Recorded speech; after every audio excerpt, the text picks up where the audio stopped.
उत्तर प्रदेश की बात करते हैं। यूपी विधानसभा का 5 दिन का शीतकालीन सत्र शुरू हुआ है। यहां पर मुख्यमंत्री योगी आदित्यनाथ इस वक्त बोल रहे हैं। सीधा आपको लिए चलते हैं। ये संभल में दंगों का जो इतिहास है 1947 से ही प्रारंभ होता है। 1947 में एक मौत होती है। 1948 में 6 लोग मारे जाते हैं। 1958 में भी दंगा होता है। 1962 में भी दंगा होता है। 1976 में भी 5 लोगों की मौत वहां पर हुई थी और 1978 में 184 हिंदुओं को सामूहिक रूप से जला दिया गया था।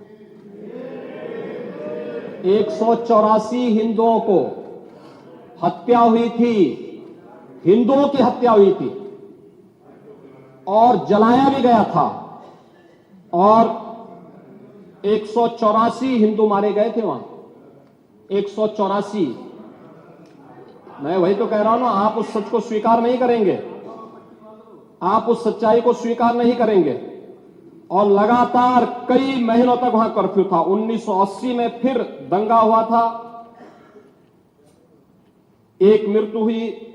1982 में फिर दंगा हुआ, एक मृत्यु हुई। 1986 में 4 लोग मारे गए और 1990 फिर 1992 में 5 मौतें हुई। 1996 में 2 मौतें हुई। ये लगातार इस सिलसिला चलता रहा। 1947 से लेकर के अब तक 209 हिंदुओं की निर्मम हत्या वहां हुई है संभल के अंदर। 209 हिंदुओं की। और एक भी बार किसी ने उन निर्दोष हिंदुओं के लिए कभी 2 शब्द नहीं कहे, उनके प्रति, उन परिवारों के प्रति संवेदना के शब्द नहीं कहे। महोदय, जो आज घड़ियाली आंसू बहा रहे हैं, ये लोग कभी भी उन निर्दोष हिंदुओं के बारे में कभी 2 शब्द नहीं कहे। वहां पर 1978 में जो दंगा हुआ था, महोदय, किस प्रकार की स्थिति थी। एक वैश्य जिसने सबको उधार दे रखा था पैसा और इस बात को मानता था कि साहब मैं तो सबको पैसा देता हूं, मेरे यहां तो सब व्यवसाय के साथ जुड़े हुए हैं। अगल बगल के हिंदू दंगा होने के बाद उनके घर में इकट्ठे होते हैं। इकट्ठा होने के बाद उनको घेर लिया जाता है।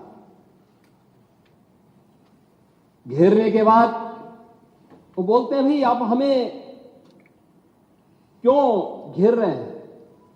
कहा जाता नहीं, क्योंकि तुम इन हाथों से पैसा मांगोगे, इसलिए उनके हाथ काटे जाते हैं, फिर उनके पैर काटे जाते हैं और फिर उनका गला रेंत करके हत्या होती है। ये लोग सौहार्द की बात करते हैं। शर्म नहीं आती इन लोगों को सौहार्द के बारे में चर्चा करने में। 1978 से जो मंदिर आज निकल रहा है, 1978 से इन लोगों ने कभी खोलने नहीं दिया उस मंदिर को, जो आज बजरंगबली का मंदिर निकल रहा है, जो वहां पर आज 22 कुएं किसने बंद किए थे? इन 22 कुओं को भी वहां पे बंद किया गया और वहां का माहौल इतना तनावपूर्ण किसने बनाया था? ये पत्थरबाज कौन थे? एक भी गिरफ्तारी बिना साक्ष्य के नहीं हो रही है।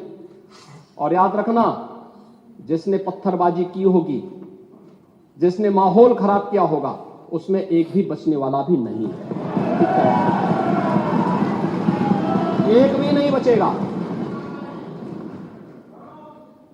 हम माननीय उच्चतम न्यायालय के आदेश का पालन करते हैं, सम्मान भी करते हैं। और क्या संविधान को आप मान रहे हैं?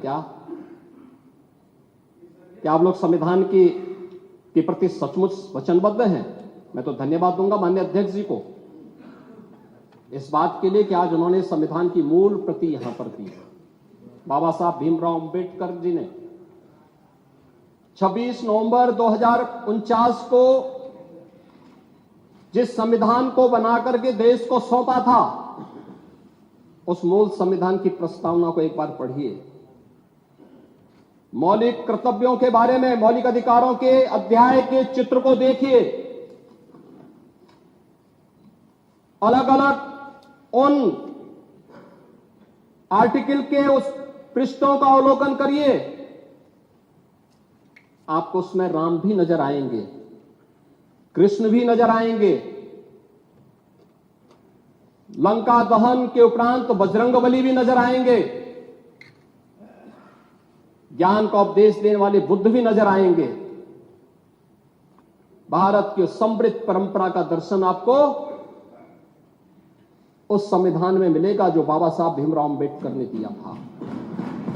लेकिन उस मूल संविधान में कहीं भी धर्मनिरपेक्ष या पंथ निरपेक्ष या फिर समाजवाद शब्द नहीं है।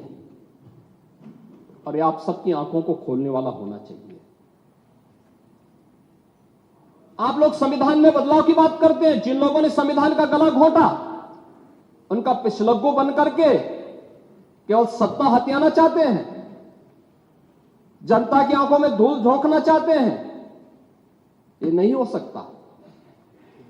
ये देश आपको नहीं करने देगा।